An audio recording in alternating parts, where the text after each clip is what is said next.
Hello, this is Michael Wojcik with the City Council update for the meeting that took place on April 18th, 2011.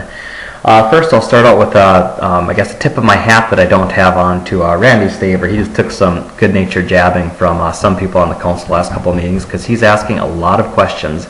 And I think, for obvious reasons, I am incredibly supportive of that. I think he's doing a hell of a good job, and I just wanted to say to keep it up. And you know what? If you pull 6 items from the consent agenda, so what? That just means you're doing your job. And I just wanted to, give him a thank you for doing that because I think he's brought up some really good points, and I hope he keeps doing that for the entire time that he's in office.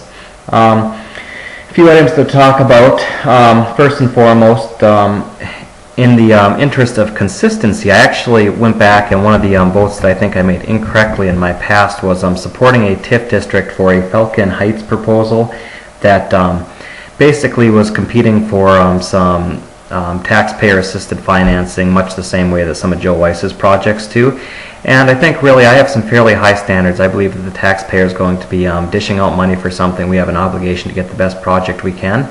That's been the source of some of my consternation, my voting against Joe Weiss in the past for some of his projects. But when I put this, the criteria for this development up against the, what I would expect, I'm not seeing a winner here either. This is basically putting affordable housing out in a place that has poor transit access, is not walkable to anywhere. It's not it's not convenient to services. There's not work centers out there.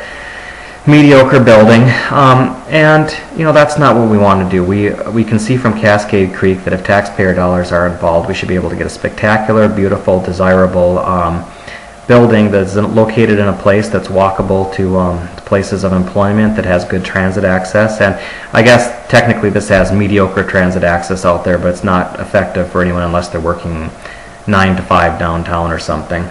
So in the interest of fairness, I also voted against this one, and I don't think it's something that the taxpayers should be supporting. Second thing, Mayo Clinic did a very nice thing for the community in the part of town that some people are referring to as Uptown now.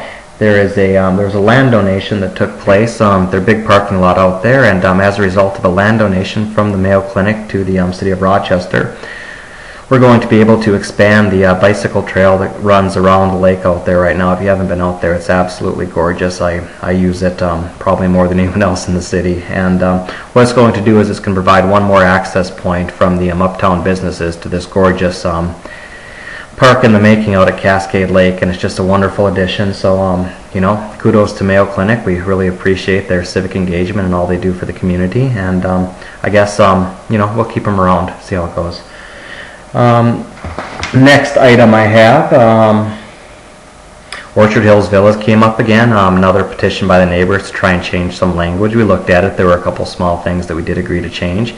At the end of the day, there was a desire by some neighbors for us to say that, townhomes absolutely have to sell for X amount of dollars up there. And I think that codifying economic discrimination is not something that we should be doing in the city of Rochester. I'm sorry that some people are upset that there's going to be, townhomes that could be valued anywhere from, $300,000 to $600,000 probably up there, and they feel it's not enough. But I think it's a responsible development. I don't think that anyone would ever accuse me of going easy on developers, but I think in this case the developers did an absolutely wonderful job. They're going to deliver a quality project, and if anything, my biggest complaint with this project would probably be I'd like to see some more affordable housing integrated with it, which was, obviously the opposite of what the neighbors were looking for.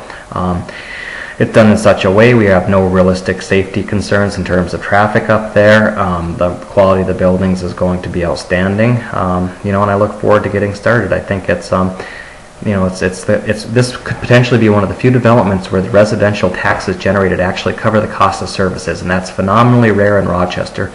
It only happens in the rarest circumstances where you have very high density and also high tax base. So there's only a few places in town that happens. Not a lot of people realize that residential property taxes don't even pay for people's policing service. I mean, it's just not a big generator for taxes. Now,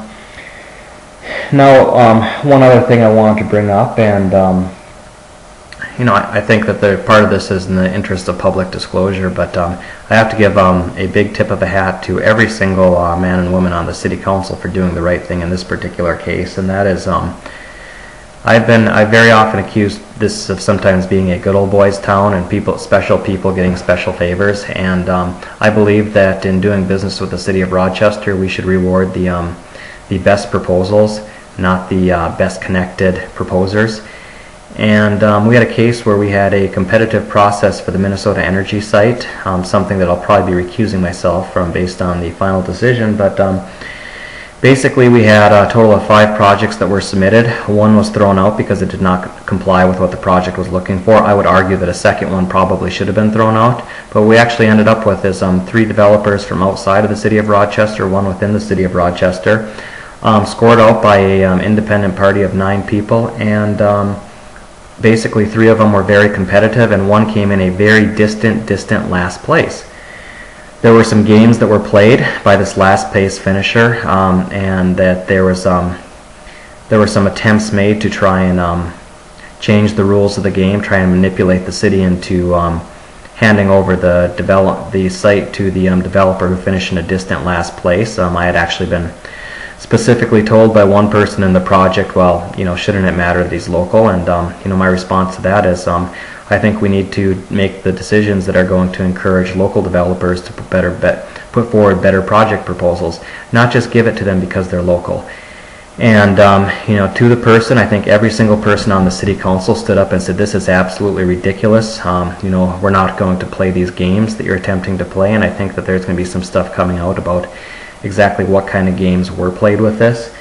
But at the end of the day, victory for the taxpayers of Rochester. Big flaming pile of defeat for this notion that just because somebody's local here, they should get special treatment, or we should bend the rules to reward a vastly inferior proposal.